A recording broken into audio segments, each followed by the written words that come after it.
इस तफसीली एक्सप्लेनर में खुशामदेद।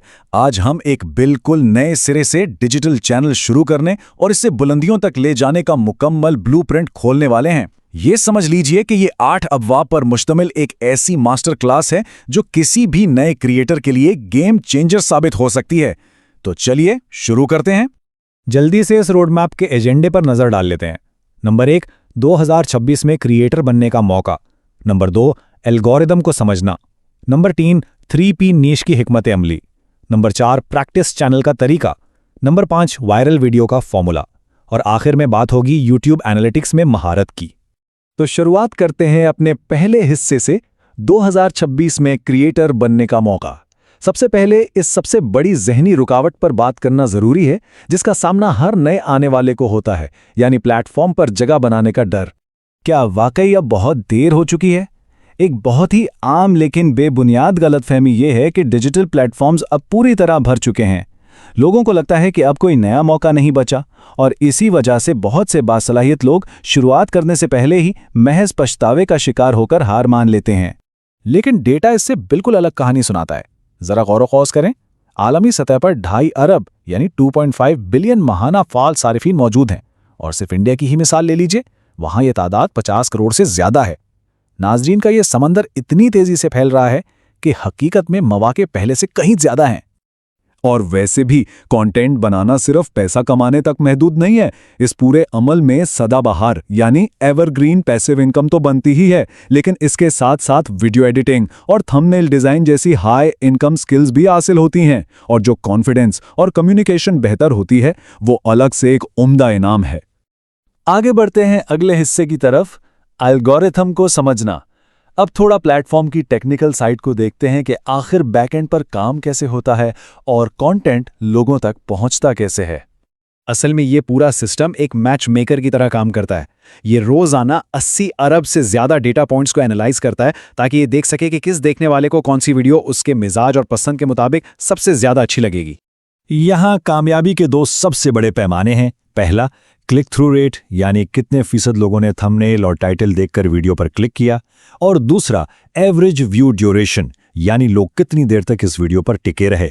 यही वो 2 मैट्रिक्स हैं जो किसी भी वीडियो की किस्मत का फैसला करते हैं कि सिस्टम उसे कितना आगे पुश करेगा। तीसरे हिस्से पर आते हैं 3P निश की हिकमत अमली। जैसे टीवी पर अलग अलग चैनल्स होते हैं ना, खबरों का अलग, कार्टून्स का अलग, बिल्कुल वैसे ही डिजिटल प्लेटफॉर्म्स पर भी अपनी एक मखसूस पहचान या निश चुनना इंतहाई ज़रूरी है। बेहतरीन निश तलाश करने के लिए 3P रोल बहुत कमाल की चीज़ है। पहला P है पैशन यानी शौक, दूसरा P है प्रोफेशनसी यानी उस फील्ड में बुनियादी तजुर्बा, और तीसरा P है प्रॉफिट यानी मार्केट साइज और उसमें कमाई का स्कोप। इन तीनों चीज़ों का जहां मिलाप होता है वही असल और कामयाब रास्ता है ताकि आगे जाकर ग्रोथ ना रुके। और मार्केट रिसर्च में नए लोगों को क्या करना चाहिए? ये मशहूर कॉल इसका बेहतरीन जवाब है। कामयाब लोग मुख्तलिफ काम नहीं करते, वो कामों को मुख्तलिफ अंदाज से करते हैं। तो पहिया दोबारा इजाद करने के बजाय कामयाब चैनल्स को देखना चाहिए और उन पर अपना एक नया और मुनफरिद जाविया लगाना चाहिए। चौथे हिस्से का रुख करते हैं, प्रैक्टिस चैनल का तरीका। अच्छी भली शुरुआत को जो चीज़ सबसे ज़्यादा रोकती है वो है परफेक्शन का जुनून। हर चीज़ को बेऐब बनाने की धुन में अक्सर पहली वीडियो कभी दुनिया के सामने आ ही नहीं पाती। इसका सबसे बेहतरीन हल एक ज़ीरो प्रेशर माहौल बनाना है। एक प्रैक्टिस चैनल बनाया जाए, आर्टिफिशियल इंटेलिजेंस से 15 आइडियाज़ तलाश किए जाएं, 1 महीने तक हर हफ्ते 1-2 वीडियोस डाली जाएं और व्यूज़ को तो मुकम्मल तौर पर नज़रअंदाज कर दिया जाए। इसका वाहिद मकसद सिर्फ लगातार वीडियोस बनाकर अपनी टेक्निकल स्किल्स को बेहतर करना है। ये सारा वर्क फ्लो आसानी से चलाया जा सकता है। लंबी चौड़ी स्क्रिप्ट्स के बजाय बुलेट पॉइंट्स लिखे जाएं, खिड़की की रोशनी में मोबाइल से रिकॉर्डिंग की जाए और फ्री ऐप्स पर एडिटिंग और थंबनेल का काम मुकम्मल किया जाए। किसी भारी भरकम और महंगे सेटअप की हरगिज ज़रूरत नहीं होती। 5वां हिस्सा, वायरल वीडियो का फार्मूला।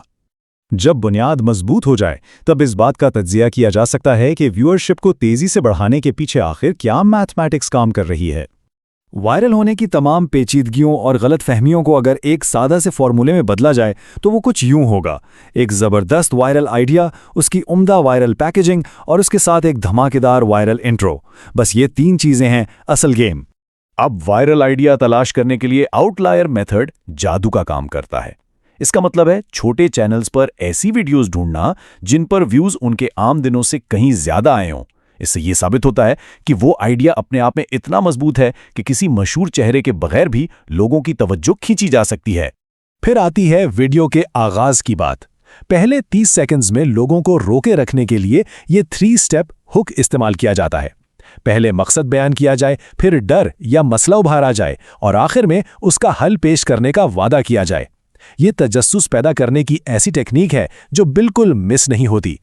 तवज्जो बरकरार रखने की एक और कमाल तकनीक एंड रिवॉर्ड है, यानी शुरू में ही बता देना कि वीडियो के आखिर में कुछ बहुत खास होने वाला है। अगर पहले ही मिनट में किसी बड़ी रेस या सस्पेंस का इशारा दे दिया जाए तो नाजरीन के वीडियो छोड़ने का चांस अचानक गिर जाता है। आखिरी और छठा हिस्सा, YouTube एनालिटिक्स में महारत। एक सक्सेसफुल क्रिएटर अपनी कारकर्दगी बेहतर बनाने के लिए हमेशा अपने स्टूडियो डैशबोर्ड पर भरोसा करता है। यही वो जगह है जहां से असल तशखीस होती है। सबसे पहले ट्रैफिक सोर्सेस को देखना लाजमी होता है। ये जानना बहुत अहम है कि लोग कंटेंट तक वैसे ही पहुंच रहे हैं जैसे प्लेटफॉर्म उन्हें होम पेज पर दिखा रहा है या किसी खास सर्च के जरिए आ रहे हैं। इस क्लियर पिक्चर से आगे की स्ट्रैटेजी वाज़ेह होती है। और फिर ऑडियंस रिटेंशन करो, ये तो किसी एक्सरे मशीन जैसा है। ये ग्राफ एग्जैक्ट वो मिनट और सेकंड बताता है जहां किसी को बोरियत हुई या उसने वीडियो छोड़ दी, और यहां से बिल्कुल क्लियर हो जाता है कि अगली वीडियो के एडिट में किस किस्म की गलतियों से बचना है। तो हमेशा एक ही सवाल सामने आता है, क्या मुसलसल भले ही नामुकम्मल काम करना एल्गोरिदम को मात दे सकता है? यकीनन, परफेक्शन की जिद छोड़ना जरूरी है। इस मुकम्मल ब्लूप्रिंट पर अमल करते हुए क्या ये सोचना दुरुस्त नहीं कि रोजाना की लगातार और छोटी छोटी कोशिशें आगे चलकर एक नाकाबिले तस्खीर डिजिटल एम्पायर खड़ा कर सकती हैं?